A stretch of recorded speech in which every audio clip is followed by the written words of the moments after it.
everyone, Fiona the Clean Kitchen Coach here, and today I am going to teach you how to make roasted carrot ginger soup using the roasted vegetable method.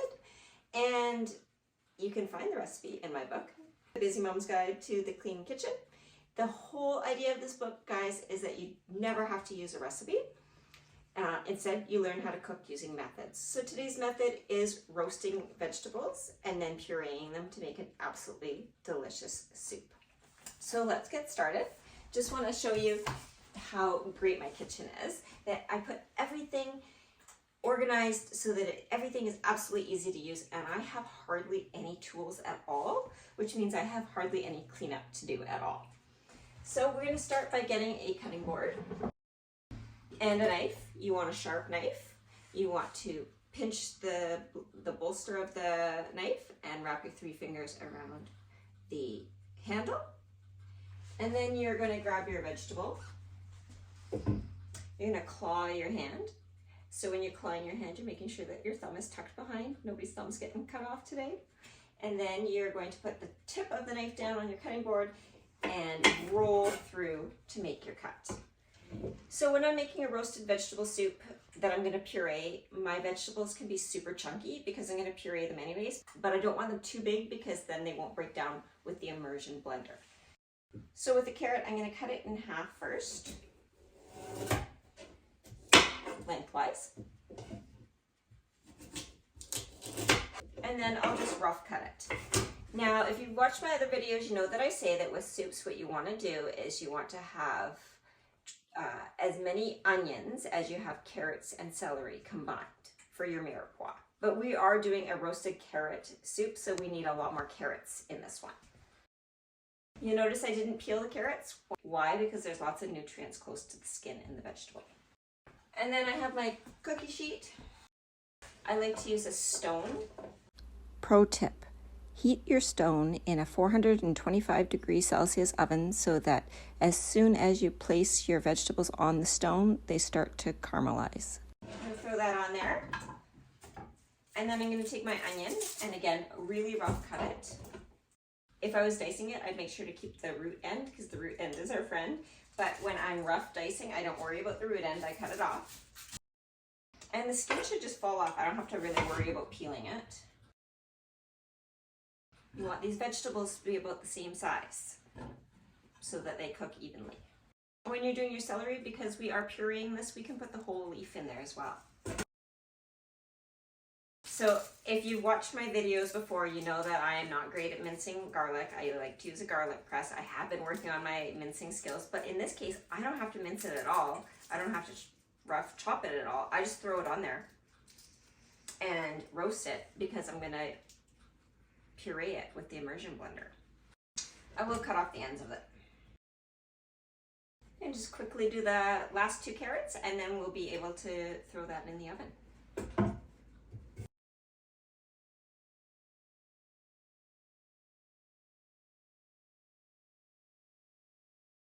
So that's ready to go into the oven. We could drizzle some oil on there, but I'm super cheap, so I'm not going to do that. I'm going to just put it in without the oil on there. I'll give it a little bit of water to help it stay moist. Okay, so when is it done?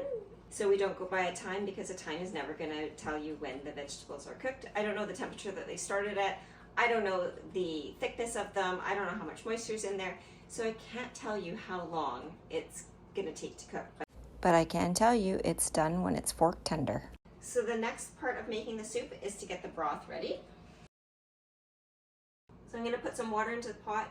I'm going to bring it up to a boil and then I'll dissolve the bouillon cube in there.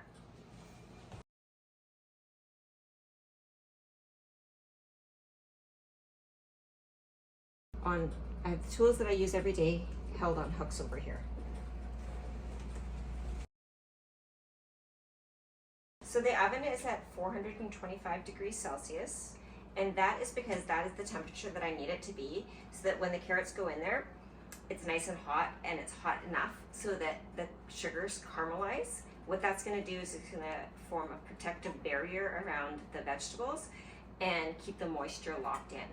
If I have the temperature lower, then the vegetables will heat up at the same time as the stove and the moisture will be released because the sugars didn't have a chance to caramelize and form that protective barrier. So a tip for grating your ginger is to put it in the freezer first. I want to show you how much easier it is to grate frozen ginger than it is to grate room temperature ginger. So this is the frozen piece.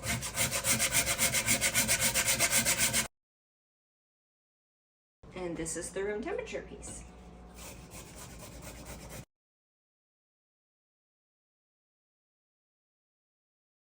So it didn't really visually make a big difference, but on my wrist it absolutely made a big difference. So way easier to do it frozen.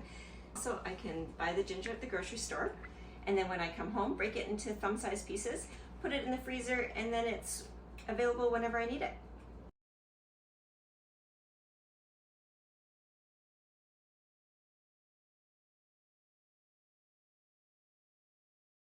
Try to clean as you go, but if you're not sure if you're going to use something again, then don't clean it because you're just doubling your workload. So any of the tools that I am going to use to make the roasted carrot ginger soup, I don't need to wash in between the ingredients. You can turn your knife upside down if you want to use it to scrape your ingredients off of the cutting board. We're going to use the green onions as a garnish on the roasted carrot ginger soup.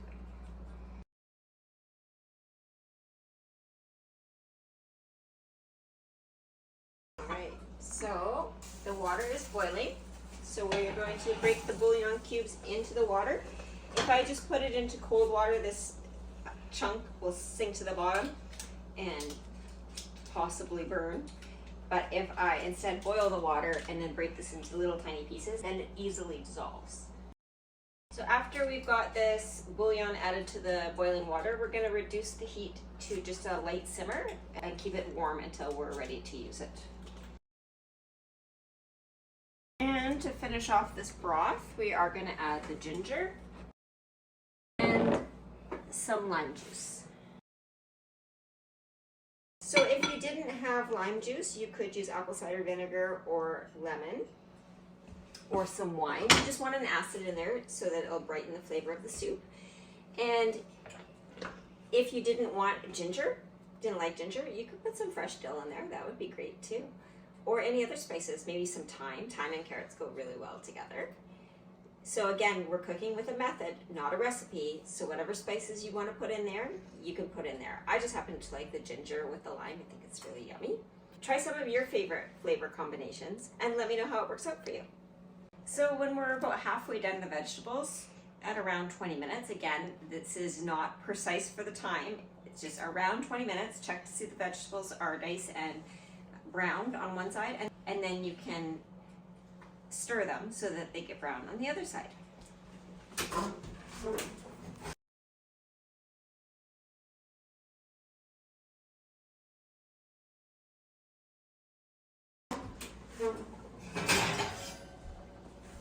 So when you're making a pureed vegetable soup, you don't add the vegetables to the liquid, you add the liquid to the vegetables. And the reason for that is that you can't take away liquid, but you can add more.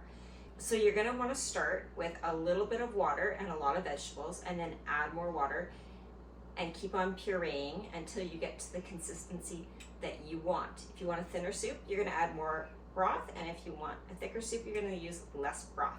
So what I have to do right now is I have to transfer the broth into a pourable container so that we can use the pot to be pureeing our soup.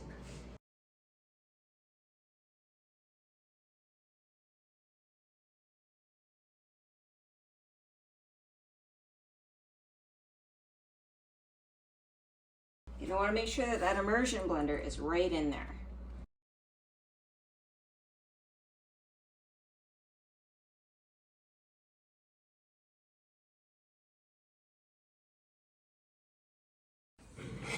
So it's a little thick, so I'm going to add a little bit more broth.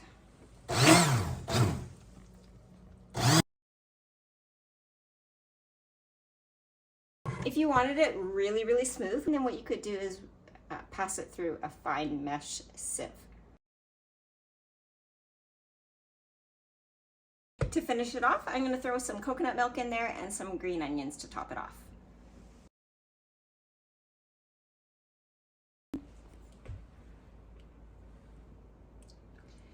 Now, I didn't put any salt and pepper in there yet, so you might need to add some salt and pepper to it depending on how you like it. Throw some green onions on there and then taste it.